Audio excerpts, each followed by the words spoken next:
Alright guys, we got the Genesis here, 3.8 coupe, two-door coupe, lining up the hoist. We are about to pull out this engine. Gonna show you the main thing that you need to take out, especially the bell housing bolts, the flywheel bolts, how many they are, and the exhaust. Show you what's going on here. But first, of course, you're gonna have to take out every harness out that attached to the engine. Okay, the main harness is right here. Those are moved tuck away on the back so that this engine will be pulled out nice and easy. Of course, the front end is gone. I took the power steering, AC, and alternator, and oil filter housing right here. All right, let's go take a look underneath here. I'll quickly show you guys. All right, quickly show you guys what I've done down here. Down here, you need to take out is the bottom bell housing bolts. There's about 4 down here. It's hard to see right there, and then the cat converter bolt. Sorry, the glare, the lights. Come on. Right there, 1 right there, and then 1 on the other side, 2, and then 2 more over there. So just take out those converter bolts. All right, back up top here. So when we pull this engine, the cat converter will come together with the exhaust manifold. Same thing on the other side. For the transmission bolt, total, there's about 10 bolts around the transmission bell housing. There are 17 mil, and including the starter bolt, there's like 14 mil socket on the starter bolt. What else? Oh yeah, the last thing is the flex plate bolt. They're about like this size right here. I think they're 14 millimeter socket on those, and there's 6 of them. There's 6. I was surprised that there's 6, mostly like 4 or 5 of them in there. There's 6 flex plate bolt that you need to take out. Okay, so we're just gonna quickly line up the hoist here, and we're gonna hook it up on our equalizer. Let's get started. All right, hook it up on the hook right here. There's one up on the front right there. All right, so this is ready to go.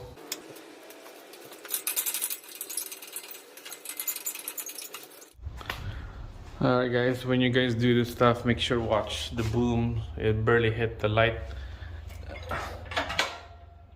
Okay, trying to wiggle this out.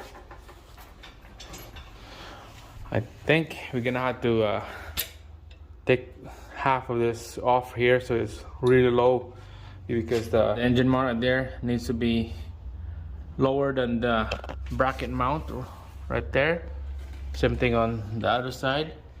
The bracket mount is supposed to be over the stud, so we're gonna adjust this here all the way up here so that we have short travel of the boom. So let's gonna quickly adjust that.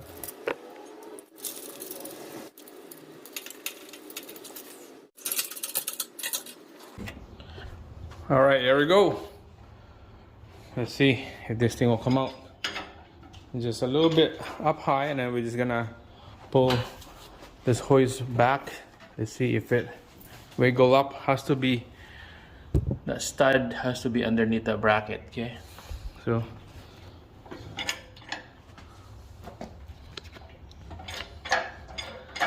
there we go. That's what we want. A little bit more. I think that one's good, and that one's good. Okay, let's see if I can do this with one hand.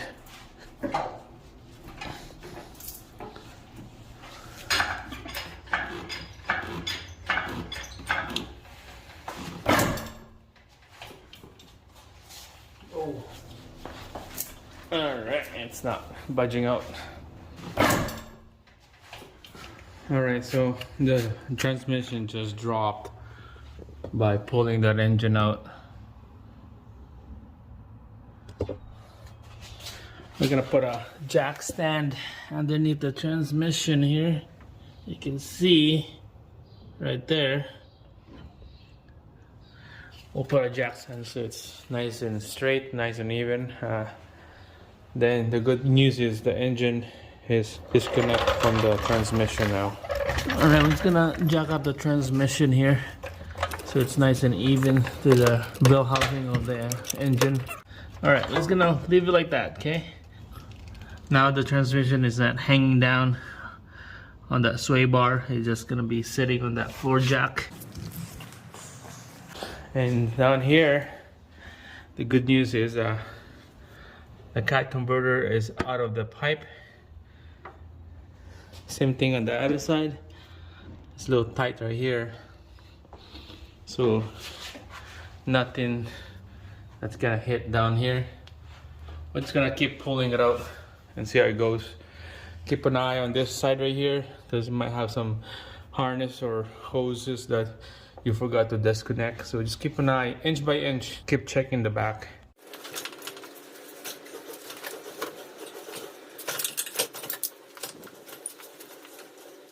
Alright, little problem here. The intermediate shaft of our steering linkages is on the way. It's like hitting the converter.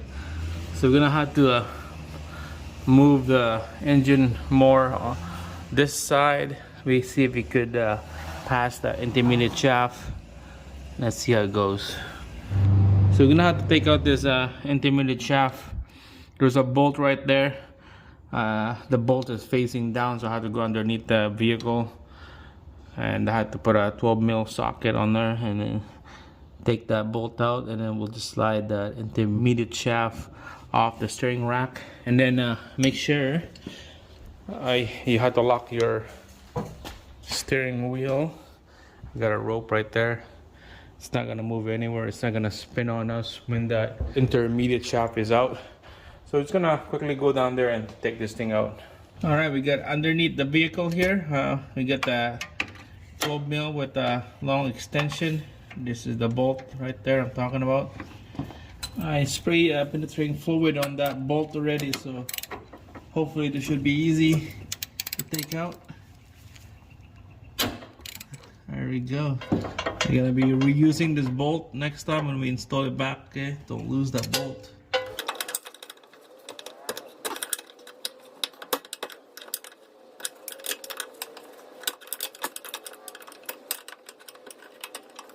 Alright, let's give this a try again down here. Quickly spray a penetrating fluid on this so it's nice and slippery when it came out instead of the rust.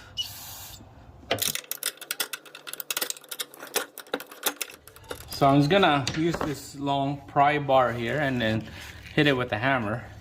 We're gonna pop this intermediate shaft off. Just keep doing that, like hitting it.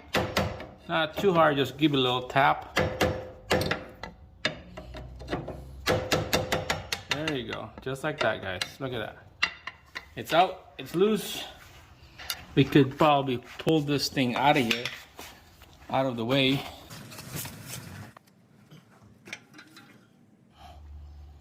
Alright guys, there we go. Intermediate shaft is out. Make sure to put a mark on there, okay? Mark here and then mark over there so that when you put it back, line up the mark together. Alright, put this on the side and let's continue pulling out this engine. It's all clear there, especially on this side. I believe I had to take out the cable for the starter. I had to disconnect that cable out way over there. But I'm gonna do that in a bit. We're just gonna continue pulling out this engine.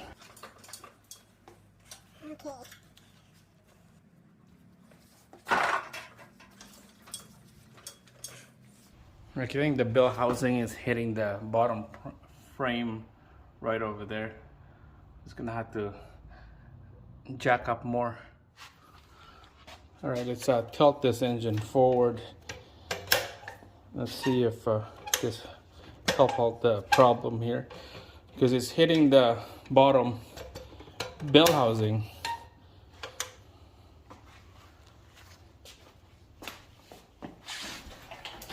Okay.